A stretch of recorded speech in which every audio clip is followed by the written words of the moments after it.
Hey guys. So this is Mrs. Bond back with another flip video. So as you know, anytime you see the little eyes, that means you have to complete the task before coming to class. Yes. This is an objective that we worked on a little bit in class.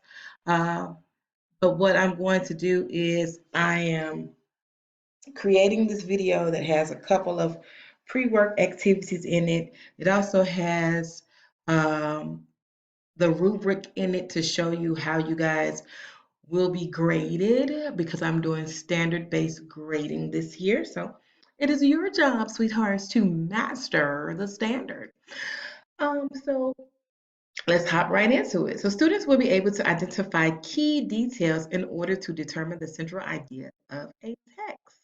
Yes, you have two PBOs. Students will be able to identify the central idea of the text in order to compose an objective summary.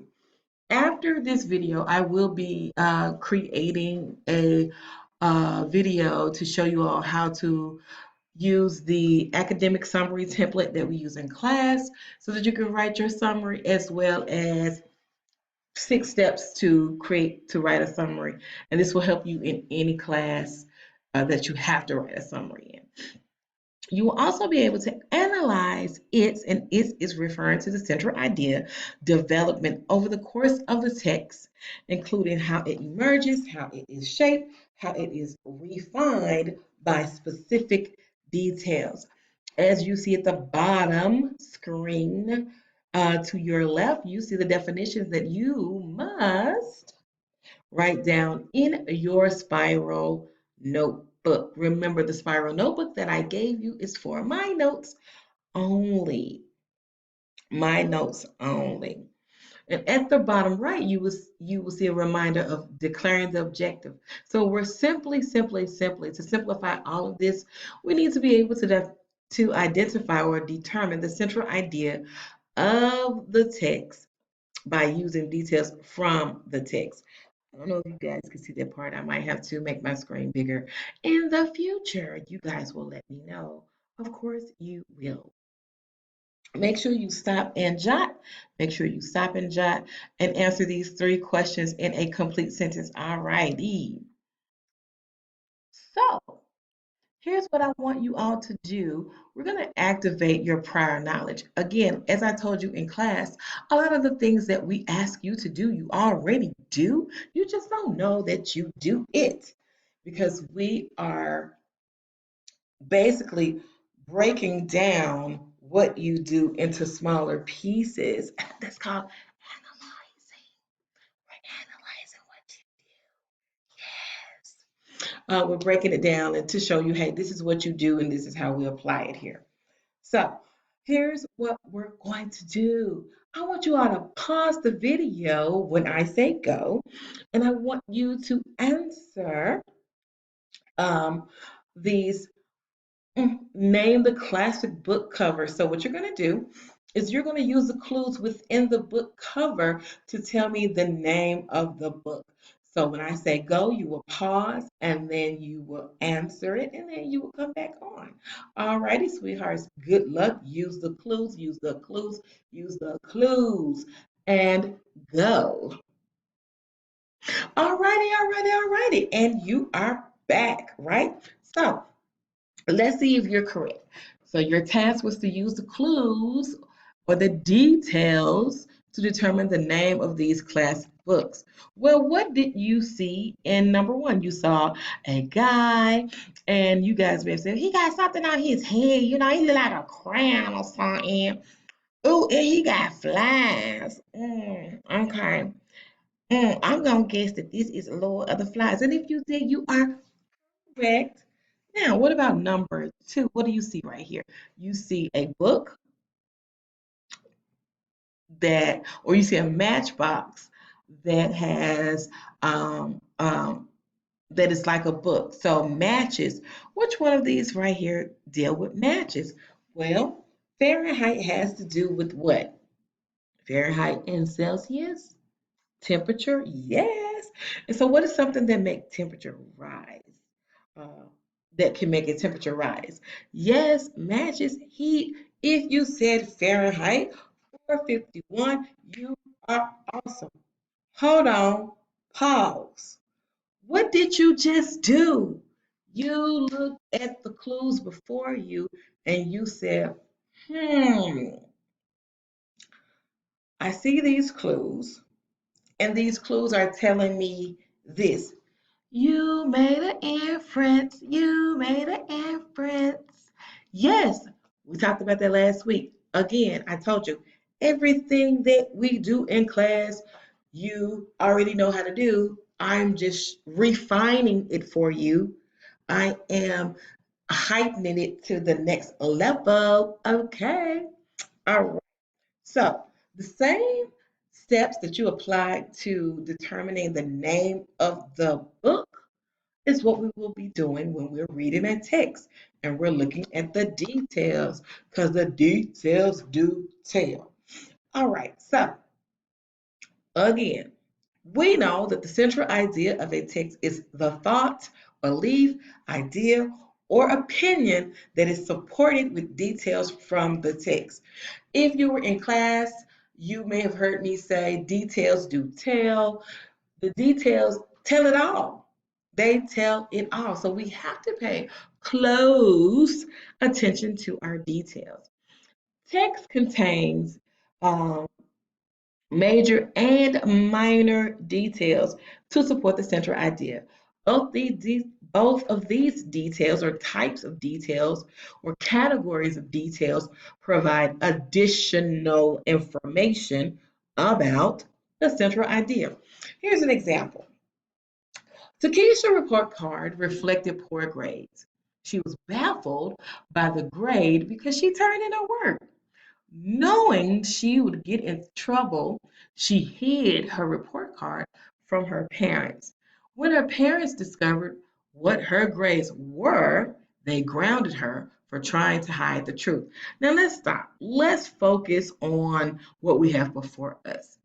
So, after reading this, what is the topic? And when I'm talking about topic, I am talking about a noun. If you were in class and you've been doing your bell work, you know that a noun names a person, place, thing, or idea. So, what is the noun or noun phrase that is being discussed? What is all this talking about? Well, if you said poor grades or grades, you are correct because we see and poor is an adjective describing the type of grades. So this is about her grades, right? She got poor grades. She's baffled because her grades is looking the way that her grades are looking the way that they look. And once her parents find out that her grades are atrocious, they are upset, but they're more upset because she lied. Okay, so what are the details suggesting, right? What are the details suggesting? So if we're talking about her grades, what are all the details saying about grades? I want you to answer that in for about I want you to answer that. And if you come back to class on Tuesday, Wednesday, and you have an answer for me, or after watching this video, just in case you guys have to watch this video in the future, if you answer this, I'm going to give you 10 points added to your lowest test grade. So, what's the focus of this paragraph? I already told you that it's grades. So, what are all of the details saying about the grades? And then I want you to create a central idea based on what you have said, based on the details and the text. What's being said about the grades? All righty. So, let's move on to discussing details. Now, again, we know that a central idea of the text is what? Pause the video, you write that down. Okay? So, we know that the central idea of a text is basically that governing idea, belief, that notion. It's what the text is mainly about, okay? Is what the text is mainly about. And in order to have a central idea, and this is not on the PowerPoint, so I hope you're listening, you have to have a subject and then what is being said about that subject, okay? So, what do we use to determine what's being said about the subject, Mrs. Bond? We use details. We use details. Details provide information about a topic. So we have key details, which are the important pieces of information that supports the main idea of the text. Well, how do we know if it is a key detail or not? Well, we have categories. Major and minor details. A major detail will always provide to information about that central or that main idea. It is going to make that main idea stick out. It's going to make that main idea clear and convincing. It is going to be more specific than that main idea or that central idea or that claim. I'm using these words because these words are synonymous, and depending on what type of assessment you may get in the future, you may see something that's asking you about the main idea and it's really the central idea, or about the claim and they're talking about the central idea, okay? Make sure you know that these three words are used at times interchangeably, okay? So a minor detail, and you guys know this because you have this in your notes, is going to explain a major detail. It is going to give you more information about a major detail. It is going to be more specific than the major detail. So it's like you have your topic kind of, if you wrote down that graphic organizer, you got the central idea, and right under that you have major details. Well, major details is going to give us additional information about that central idea. And then under that, you had an arrow that pointed to the minor details. The minor details is going to give us even more information about a major detail. So here's what you're going to do. You're going to pause the video. You're going to read this paragraph, and then you're going to tell me what is the central idea, okay? What is the central idea? All right, so pause, come read, come back, tell me the central idea. And then we're going to discuss the clues to help you all determine or help us determine the central idea. Okay? All righty. All right, so now you're back. So let's go ahead and read this together. Neighborhood watch programs are good for everyone. One reason for this is that neighborhood watches unite neighbors in a common goal. Neighbors work together to protect each other. One family's security becomes everyone's concern. Another reason is that neighborhood watches reduce crime in a couple of ways. Posted signs act as deterrents to criminals. Neighbors in these areas are more likely to report any suspicious person or activities. And finally, watch programs keep neighbors alert. Because neighbors meet regularly, everyone is more aware of events, rules, or changes in the community. All righty, so what did you guys say that the central idea is? Or what is the topic? Let's start right there. What is the topic of this paragraph? Criminals? No. Crime? Okay. Why are you saying crime? Oh, neighborhood watch programs. Okay. So our central idea is basically neighborhood watch programs are good for everyone, right? Now let's look at the details of the text. Now, remember, We have major and minor details. Our major details are those key details, the most important pieces of information that support the main idea or the central idea of the text. Here's the thing that you need to know about a major and a key detail. Without that information, without those details, we would not be able to understand what the text is saying. So, one way that you could determine a major idea, I'm sorry, a major detail or a key detail is to remove the information and read the text without that information and ask yourself, does this make sense? Is this logical? Okay. All right. So back to what we were saying. Neighborhood watch programs are good for everyone. Bap, bap, bap. That is our central idea. Now, I know you guys may be saying, well, Ms. Blunt, it's in the first sentence. It's the first sentence. So, of course, that is the major idea, a main idea, central idea.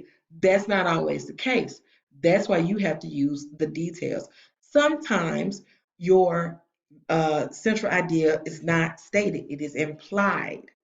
Sometimes it is written in the middle of a paragraph or at the end of a paragraph. Or if it's an essay, it could be written at the end of the essay. All right, so always use your details. So speaking of details, let's look at our details. So if we're saying the neighborhood watch programs are good for everyone, well, let's talk about everyone. How is it good for everyone? Mm, it unites the neighbors, and it's good to be united with your neighbors so you know what's going on, right? It reduces crime, and it keeps neighbors alert. So these three pieces these three details right here are our major details. It's giving us more information about this central idea. It's making this central idea clear and convincing.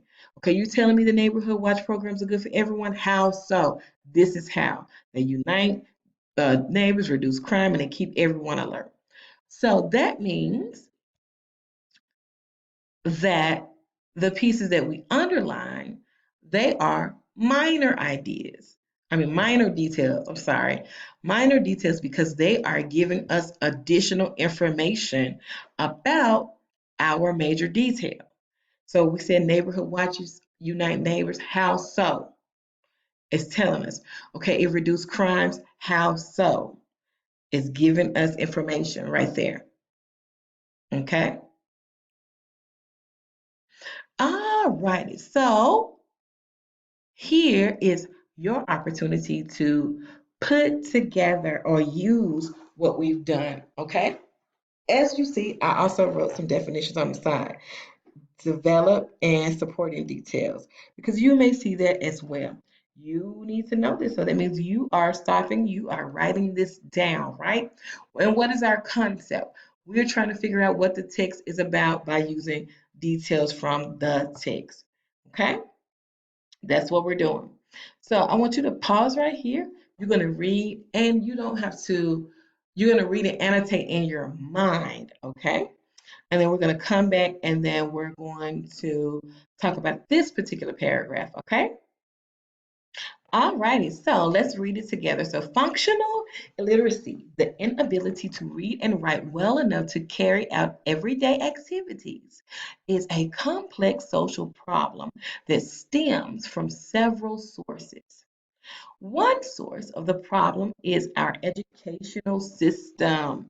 Our schools are too quick to pass children from one grade to the next, even when their learning is woefully deficient. Even teachers who care may not want to, quote, buck the system by refusing to pass along students who have not yet learned important basic skills. The community also contributes to the functional illiteracy. Local businesses and agencies indifferent to education do not work with schools towards improving children's motivation and learning. Another source is home. Millions of children grow up with illiterate parents who do not give them the opportunity or encouragement to learn language skills. In all too many homes, a television is turned on much of the time, but there are few, if any, books to interest children in reading. Okay, so what is the central idea? What is the central idea? So, what is the central idea of the text? Do you know? Do we have a topic? What is the topic being discussed? Okay, functional illiteracy. So, what is being said about functional literacy? So, we see that it is a complex social problem that stems from several sources. So, what details can support this development of the central idea? When we're talking about development in writing, we're talking about, and this is where I want you to look to the right, is the process of adding informative and illustrative details. So it's giving us this information to support what we're saying. So if you're saying functional illiteracy is a social problem that is caused by several reasons, well, boom, give us the information. So schools pass children who have deficiencies. Then you guys, I gave you one. So what are the other reasons? Hmm? What do you think? So without the help of the community, children, and I left that blank, I want you to fill that in. Children, what? What is the text saying? Okay? All righty. So how do we do that? So we read the text, we annotated the text, we marked any subjects that repeated itself or were referred to repeatedly. And then we said, what are all of our key major details saying about this subject? This is how you do this for every single text that you read. Every single text, you will follow these steps. Let's do another one. Okay? So I want you to pause, and then I want you to come back. And then I want you to answer your question, okay? All righty, so you've read it, you've annotated in your mind because you don't have a copy of this, and then you mark any subjects that repeat, and then you determine what the key or major details was saying or is saying about that particular subject, right? So let's read it together. So the work homemakers do is essential to the economy. The estimated value of the cleaning, cooking, nursing, shopping, childcare, home maintenance, money management, errands, entertaining, and other services homemakers perform has been estimated at equal to roughly 1/4 of the gross national product. I know you guys are like, Ms. Vaughn, what in the world? What do you mean by gross national product? It's basically services or products um, that's provided by a company. So in this case, the company is the homemaker, okay? Okay, so where was I? In fact, the commerce has to do with money, department's bureau. Let me read that again. In fact, the Commerce Department's Bureau of Economics Analysis has proposed a revision of the gross national product that would take into account the value of money or prestige. No financial compensation is associated with this position. Well, what position are they talking about? This is referring to who? Very, very good. If you said the homemakers. And the dictionary of occupational, well, when we're talking about occupational, we're talking about employment. So the dictionary of occupational titles place mothering and homemaking skills in the lowest categories of skills, lower than the occupation of dog trainers. Now let me say this. They wrong for that, honey. Did you see all those things that a homemaker, a mother, or if you are a father, does, a homemaker. Do you see all that? And then they're going to say that homemaking, they place this mothering and homemaking skills in the lowest category of skills. It takes a lot to do that. Cleaning and cooking and nursing. That's money management. But see, that's me just going on and on and on. So now, what did I just do? I thought about, I inferred, I used my inferences. You guys are saying that this is the lowest category of skills. Well, I know when I cook, I have to use math skills. When I'm nursing, I use math skills. When I'm shopping, I use math skills. I'm using reading skills. When I'm cleaning, I'm mixing chemicals. That's a little science right there. When I'm entertaining someone, I'm using, depending on what I'm doing, I'm definitely using English, but I could also be using science or math if I'm baking for entertainment. Wow. So, what is this saying about the homemakers? Now, which statement best expresses the unstated? So, this is implied. That means we have to use our clues in the text and our inferences to determine what this passage is about. What do you think? We're talking about homemakers and we're talking about the work that they do, right? What is being said about the work that they do? Hmm? Right. All of our details is telling us that homemaking, yes, it is essential to the economy. It is. How do we know it's essential to the economy? Right here is 1/4. Where, yeah, right here is 1/4 of the gross national product. So that's essential to our economy. But what else do we know? It brings no what? No money, no prestige. It's the lowest, it's low. So, what details support the development of this central idea? We highlighted those in green, okay? And again, we get the major details and the minor details. So, easy, huh? I know, I know. But here's something that you need to remember, and you need to write this down. So, a fact is information that can be proved true through objective evidence. So when we talk about objective, and you will hear me mention that word in our next video, objective is facts only, no opinions. No opinions. Your opinion is your belief, your judgment, or conclusion that you drew based on the information there that cannot be proven objectively. So when we're talking about objective, we're talking about facts only. Subjective, opinion, all that has to do with your thoughts, your beliefs. It's not a fact.